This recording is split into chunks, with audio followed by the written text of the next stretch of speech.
Allô tout le monde! Je vais attendre de voir si ça fonctionne comme il faut. Être sûr qu'on est bien en direct. Je vais partager le live dans les groupes. Dites-moi coucou en arrivant. Ce matin, on va parler de la diversification alimentaire. Donc, on va parler des purées, de la DME, qu'est-ce qui est mieux quand on a un petit coco qui souffre d'allergie, est-ce qu'il y en a une qui est meilleure que l'autre, comment... Oups, mon Dieu, vous êtes tombé.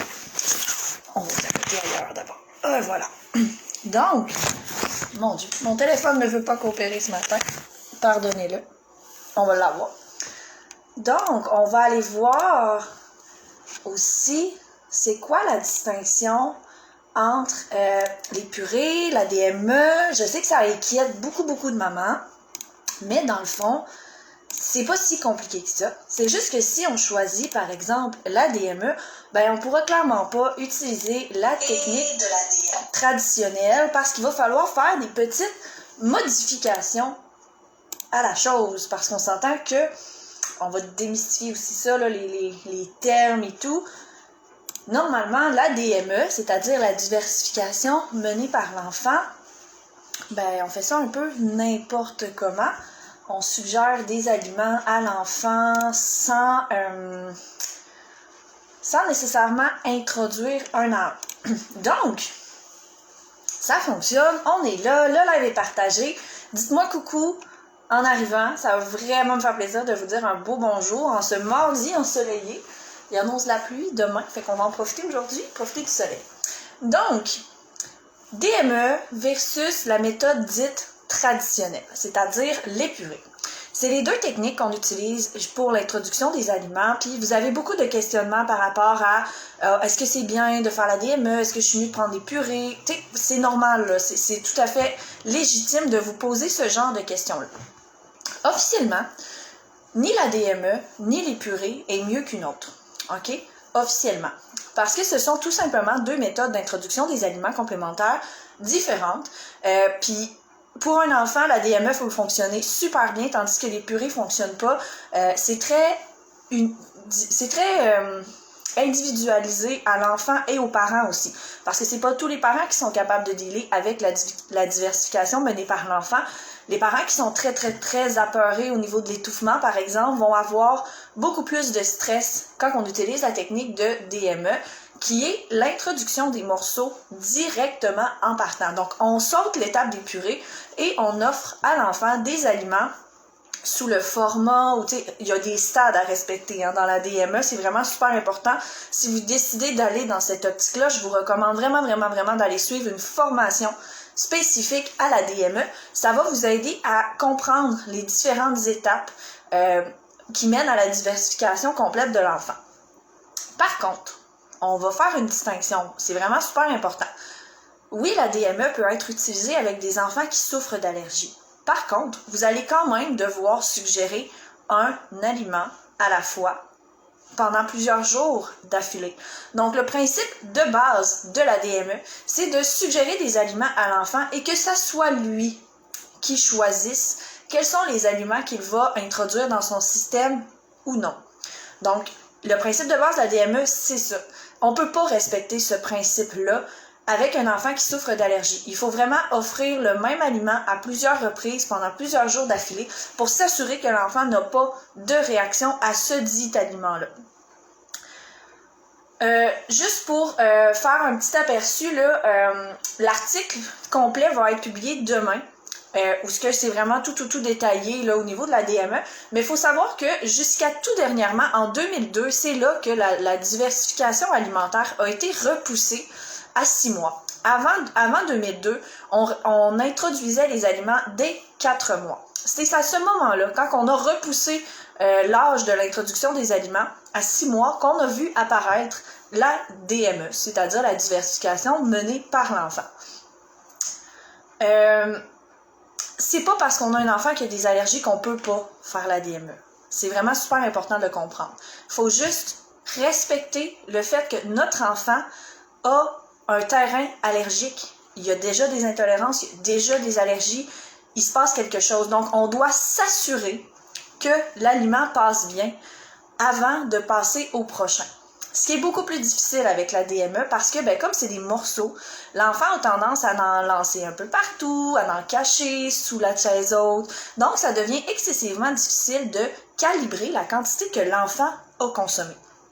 Ce qui fait que la DME, c'est pas nécessairement ce que moi, je vais vous recommander comme première approche au niveau de l'alimentation. C'est pas que c'est pas faisable, là. Vous pouvez faire de la DME, mais il va falloir que vous vous assuriez quand même que votre enfant aille manger une quantité de base. Parce que si vous vous assurez pas qu'il y a une quantité minimale qui est introduite dans le système de votre enfant, c'est excessivement difficile de savoir si l'enfant réagit ou non à l'aliment. Donc là, je vois que vous êtes 6 des filles. N'hésitez pas à me dire coucou. Si vous avez des questions, là, c'est le temps. Là, je suis là pour vous répondre. Donc moi, personnellement, je préconise beaucoup plus les purées, la méthode dite traditionnelle pour ce qui est d'un enfant qui souffre d'allergie et d'intolérance. Il y a des enfants que les purées, ça passera pas, ils veulent rien savoir, ils vont gaguer, ils aimeront pas ça, les purées. C'est correct. Dans ce temps-là, on passe par la DME. Par contre, moi, ce que je vous recommande de faire à ce moment-là, ça va être de suggérer en purée à la seringue ou dans la pochette de compote à ce moment-ci, parce que le principe de la DME, c'est de ne pas nourrir nous-mêmes l'enfant. Il faut que l'enfant se nourrisse de façon autonome. Donc, pour s'assurer qu'un enfant qui est en DME consomme une quantité raisonnable d'un aliment pour nous rassurer qu'il n'y a pas d'allergie, c'est important de donner soit à la seringue, à la pochette de compote ou d'une autre façon de trouver. Il y a plein de petits gadgets là, pour enfants qui existent maintenant sur le marché, mais il faut qu'il y ait une quantité stable, qu'on s'assure qu'il entre dans le système de l'enfant. Par exemple, en DME, la banane est un aliment qui vient assez en premier, là, dans les aliments que l'enfant peut manger. C'est facile à prendre, c'est sucré, les enfants aiment ça. Donc, si jamais vous offrez une banane en morceaux à votre enfant en DME, ce que je vous recommande de faire, c'est de prendre quelques morceaux de banane, par exemple 2 cuillerées à thé ou 1 cuillerée à soupe, environ 15 ml, que vous écrasez à la fourchette à côté et que vous allez offrir à l'enfant pour s'assurer qu'il y ait au moins 1 cuillerée à soupe dans son système. Donc comme ça, on va valider que même si tous les morceaux se sont ramassés étendus partout dans la cuisine, l'enfant a consommé un minimum d'1 cuillerée à soupe de cet aliment-là. Donc, Anne-Marie, tes jumeaux vont avoir 6 mois mardi prochain, t'es tellement stressée. Premièrement, on se déstresse, ok? C'est vraiment, l'alimentation doit être un plaisir, ok? Puis si toi, tu es stressé, tes enfants vont le ressentir. Donc, essaie de respirer vraiment avant de commencer l'introduction des aliments. Puis pour ce qui est de ce que tu as potentiellement manqué, dans le fond, c'est qu'on est vraiment en train de faire la distinction entre la DME et les purées. Comme je le disais, il n'y a pas une méthode qui est meilleure que l'autre. Officiellement, il y a des enfants qui vont manger très bien en DME tout de suite. Il y a des enfants qui accepteront jamais les purées. Mais moi, ce que je vous recommande au niveau des allergies et des intolérances spécifiquement, là, dans des cas comme ça, c'est d'y aller avec les purées, tout simplement pour s'assurer que l'enfant a un minimum d'ingestion de l'aliment, justement pour s'assurer qu'il n'y a pas d'allergie ou d'intolérance dans son système. Je ne sais pas si c'est clair les filles, là, dites-moi si cette distinction-là est claire pour vous. Le principe de la DME, c'est d'offrir des aliments en morceaux dès le début, en offrant des fois 3, 4, 5 aliments la même journée. C'est pas possible de faire ça avec un enfant qui a des allergies et des intolérances. On doit faire des introductions uniques. Donc, un aliment par jour pendant 3 à 5 jours minimum, et on ne doit pas exposer l'enfant à plusieurs aliments nouveaux en même temps. Comment vous voulez savoir si l'enfant réagit à un aliment si vous lui en donnez 5 différents et que vous avez une réaction dans la nuit? Ça devient pratiquement impossible. C'est pour ça que même si vous faites la DME, vous allez vraiment devoir y aller un aliment à la fois. Donc oui, Anne-Marie, moi je te confirme que les purées, c'est pas parce que c'est mieux ou moins bien, mais c'est plus facile de confirmer les allergies et les intolérances quand on passe par les purées. L'avantage des purées aussi, c'est que ça facilite la digestion. Les enfants qui ont des allergies, du reflux, ils ont déjà un système digestif très inflammé. Donc, le fait d'y aller avec des purées, c'est beaucoup plus doux pour le système. Oui, exactement, Cynthia. Il faut combiner la DME et les purées. Dans le fond, si on offre en DME, le principe n'est pas de donner la cuillère à l'enfant. Si vous voulez exposer votre enfant à un aliment en purée, même si vous faites la DME, vous pouvez utiliser, il y a des genres de petites sucettes en filet, là. On peut faire un morceau de banane en purée qu'on va congeler là-dedans puis que l'enfant va pouvoir le téter. On va pouvoir donner des pochettes de compote. On va pouvoir le donner à la seringue aussi pour pas venir briser le concept de la DME. Il y a des façons de faire. Mais ça prend vraiment une quantité stable qui va rentrer dans le système digestif de l'enfant pour nous assurer qu'il n'y a pas d'allergie ou d'intolérance. Parce que si l'enfant fait juste croquer la banane puis qu'il la mange pas vraiment parce qu'il recrache les morceaux, on ne pourra pas valider si l'aliment passe ou non. Ce qui fait que vous allez peut-être vous retrouver, par exemple, si on continue avec la banane, dans 3-4 mois, là, quand l'enfant va manger bien, qu'il va mastiquer ses morceaux, il va se mettre à manger beaucoup plus. Puis là, à un moment donné, vous allez peut-être avoir des réactions que vous ne comprendrez pas, qui vont peut-être aller avec les premiers aliments que vous avez introduits, tout simplement parce qu'à ce moment-là, il les mangeait pas vraiment. Il était, il jouait avec sa bouche, mais il ne les consommait pas, il ne rentrait pas dans son système digestif. Donc, vous me direz si c'est clair à ce niveau-là. Je vais juste voir mes petites notes ici, être sûr que je n'oublie rien.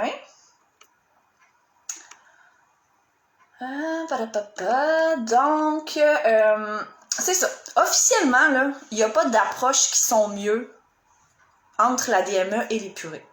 Il y en a une qui est plus simple. Les purées, c'est quand même assez simple. On donne nous-mêmes la purée à l'enfant et on est capable de gager la quantité qu'on lui donne. C'est nous qui décide. Donc, ça devient plus facile pour nous de nous assurer que ça passe vraiment bien. On offre un aliment pendant plusieurs jours d'affilée et ensuite, on passe au prochain. Donc, c'est plus facile. Mais ça ne veut pas dire que c'est la technique qui va fonctionner avec votre enfant. Ça se peut que vous, votre enfant, la purée, il l'accepte pas. C'est pas impossible pour vous de faire la DME avec un enfant qui a des allergies. Par contre, vous ne pourrez pas suivre le concept de base. Vous allez devoir introduire le fait que votre enfant a des allergies dans le concept de la DME. C'est-à-dire qu'on fait la même procédure qu'avec les purées. Un aliment pendant plusieurs jours d'affilée, un seul aliment par jour. Et moi, je vous encourage à jumeler ça avec une quantité de purée fixe que l'on va donner soit à la seringue, soit à la pochette de compote, mais de jumeler les deux pour s'assurer qu'il y ait vraiment une quantité fixe qui rentre dans le système digestif pour venir valider si l'aliment cause une réaction ou non.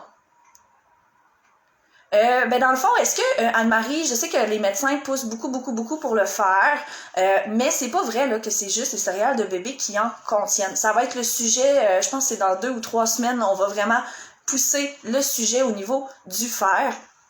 Mais, tu sais, premièrement, un supplément en fer quand un enfant n'en a pas besoin, c'est dangereux. Il faut faire attention à ça. Okay? Un taux de fer qui est supérieur à la norme, c'est aussi dangereux qu'une anémie. OK? Fait qu'il faut vraiment valider. Si tu es inquiète quant au niveau de fer de ton enfant, Anne-Marie, demande une prise de sang. Je sais que c'est pas le fun de faire piquer nos enfants. Ça fait mal, ils pleurent, on est obligé de les tenir. Mais je préfère te dire de valider son taux de fer, sa férinite et sa réserve en fer que de dire « Ah ben non, mais donne-y des suppléments ou donne-y en pas. » Parce que c'est vraiment du cas par cas. Pour ce qui est des sources de fer, là, il est loin d'en avoir juste dans les céréales de bébé, OK? On peut y aller avec la viande, on peut y aller avec les légumes verts feuilles, on peut y aller avec les légumineuses. Ça dépend vraiment du pattern de ton enfant, de ses réactions, de qu'est-ce qui cause des réactions via l'allaitement ou via les préparations. C'est pas nécessairement tout le temps évident de le savoir, mais c'est pas vrai là, que le fer se trouve dans les céréales de bébé uniquement. Donc, comme bébé réagit au gluten, ça te limite énormément en plus dans tes choix de céréales. En ce moment, il n'y a plus de céréales d'orge sur le marché. Les céréales de blé contiennent du gluten, l'orge aussi.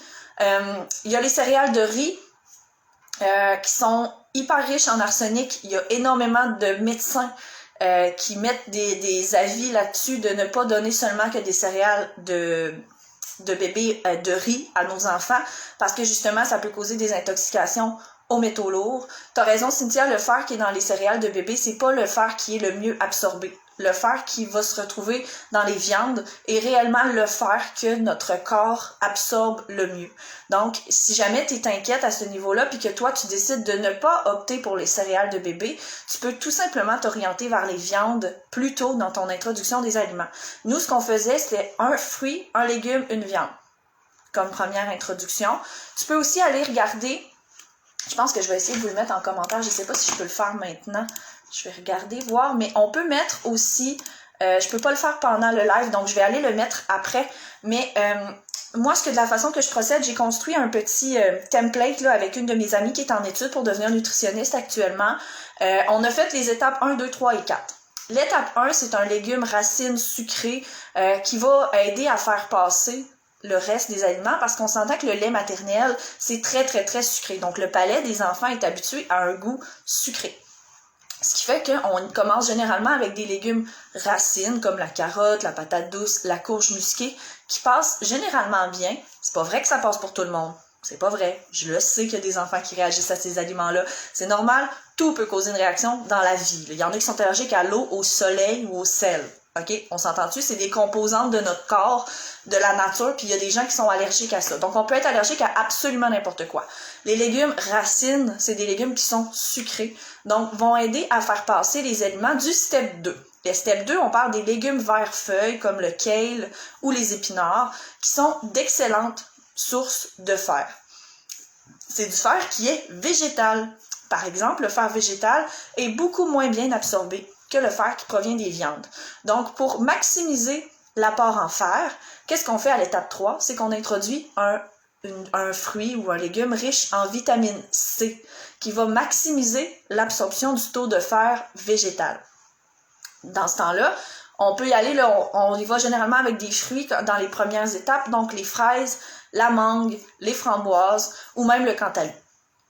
Le truc étant de ne pas trop cuire vos aliments pour la vitamine C. La vitamine C, c'est je vais me démêler dans ma langue, c'est une vitamine qui est très fragile à la cuisson. Passé 60 degrés Celsius, elle est détruite. Donc, si jamais vous voulez faire cette procession-là au niveau ce processus-là au niveau de l'introduction des aliments, l'étape 1, les légumes racines. L'étape 2, le fer végétal, donc qui provient soit des légumes vert feuilles ou on peut aussi utiliser un beurre de graines, comme le beurre de graines de citrouille ou le beurre de graines de tournesol. Ensuite, on passe à l'étape 3 avec des fruits très peu cuits. Donc, on prend nos fruits, on les fait cuire à la vapeur très douce pendant 10-15 minutes et ensuite, on fait notre purée. Fait comme ça, on s'assure que la vitamine C à l'intérieur est le moins brisée possible puis qu'elle est le plus présente pour aider à maximiser notre fer. Et bien sûr, l'étape 4, là, on parle vraiment des viandes. Donc, on introduit 3 aliments avant d'introduire une viande, tout simplement pour pas commencer directement avec une viande. Si on commence directement avec une viande, c'est très difficile à digérer souvent pour les enfants, donc on va voir des réactions qui sont négatives. Alors, quand on a introduit quelques aliments avant d'introduire les viandes, bien souvent le système digestif a eu le temps de dealer avec l'alimentation, le processus, on s'entend qu'on passe de juste du lait à des aliments, là. C'est complètement différent pour la digestion. C'est normal qu'il y ait une période d'adaptation, puis que ça soit plus difficile les premiers jours. Ce bout-là, malheureusement, on peut pas le passer, c'est normal pour tous les enfants.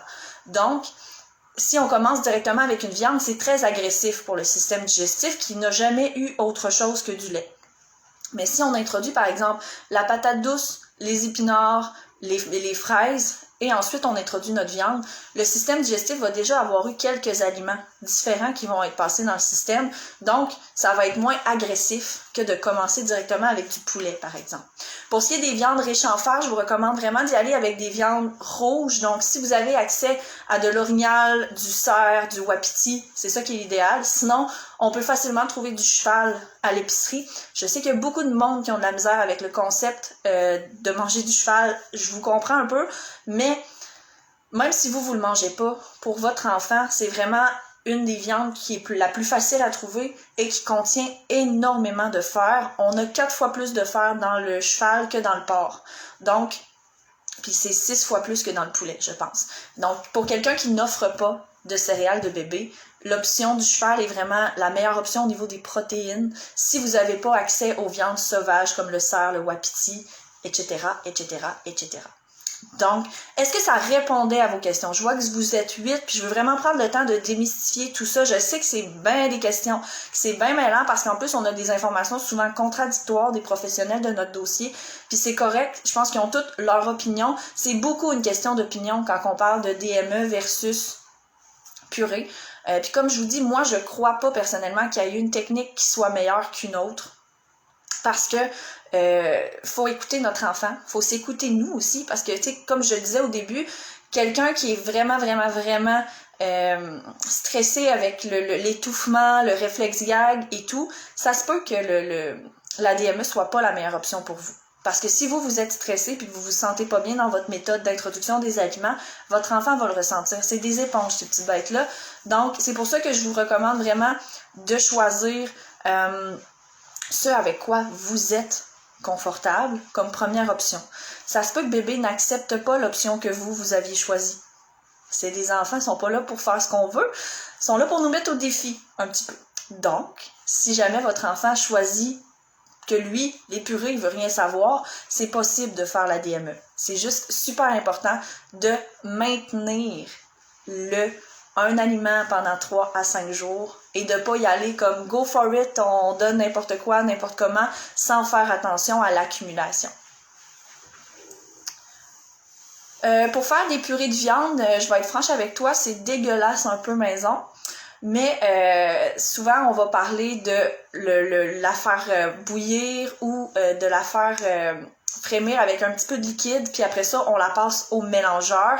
Mais ça se fait quand même assez bien. C'est sûr que comme Juju te dit, idéalement, on ajoute un petit légume avec notre viande pour que ça fasse moins un effet filandreux au niveau des purées.